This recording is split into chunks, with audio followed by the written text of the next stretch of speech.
പരിപ്പ് വട ഉണ്ടാക്കുവാണ്. ഷാൻ ജിയോ എന്ന് പറയുന്ന യൂട്യൂബ് ചാനലുണ്ടല്ലോ, അത് നോക്കിയിട്ടാണ് ഉണ്ടാക്കുന്നത്. സത്യം പറഞ്ഞാൽ ഒരു കാര്യം മറന്നുപോയി, ഉപ്പും കായപ്പൊടി ഇടാൻ മറന്നുപോയി. അപ്പോൾ ഇത് രസവടയ്ക്ക് വേണ്ടി എടുക്കാം. അപ്പോൾ അതിൽ ഉപ്പ് പിടിച്ചോളുമല്ലോ. ബാക്കിയുള്ളതിൽ ഇത്രയുണ്ട്. അപ്പോൾ ഇതിൽ ഉപ്പും കായപ്പൊടിയും കൂടെ ഇട്ടെടുക്കാം. ഈ വീഡിയോ എടുത്തുകൊണ്ടാണ് ഓർമ്മിച്ചത്, ഇല്ലെങ്കിൽ ഇത് ഫുള്ള് ഉപ്പില്ലാതെ ഇപ്പോൾ ഉണ്ടാക്കി വെച്ചേനെ. വൈകിട്ട് ചായക്കും കൂടി വേണം. അപ്പോൾ ഞാൻ അതിൽ ഉപ്പും കായപ്പൊടി ഇടുന്നത് പറഞ്ഞിട്ടുണ്ടായിരുന്നു. ഞാൻ എടുത്തപ്പോൾ ഉണ്ടാക്കിയ വെപ്രാളത്തിൽ മറന്നുപോയതാണ്. അപ്പോൾ ഞാൻ പിന്നെ റെസിപ്പി ഒന്നും കാണിക്കുന്നില്ല. ഞാൻ ഇതിനു മുമ്പ് ആ പുള്ളിയുടെ ചാനൽ നോക്കി പരിപ്പുവട ഉണ്ടാക്കിയിട്ടുണ്ട്. നല്ല ടേസ്റ്റാണ്. അപ്പോൾ അതുകൊണ്ട് പിന്നെ അതേ റെസിപ്പിയാണല്ലോ, അതുകൊണ്ട് ഞാനത് ഷെയർ ചെയ്യുന്നില്ല. ജസ്റ്റ് ഉണ്ടാക്കി ചായ ആയിട്ട് കുടിക്കാൻ പോവുകയാണ്.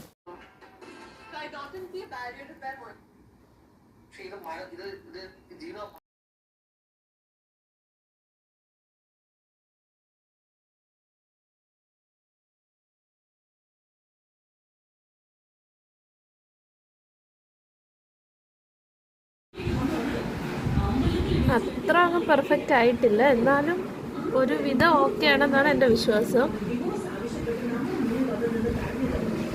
ഇതാണ് എൻ്റെ പൊറോട്ട, ഉള്ളിക്കറി, മുട്ട, ചായ. വേണ്ടെന്ന് വന്നു.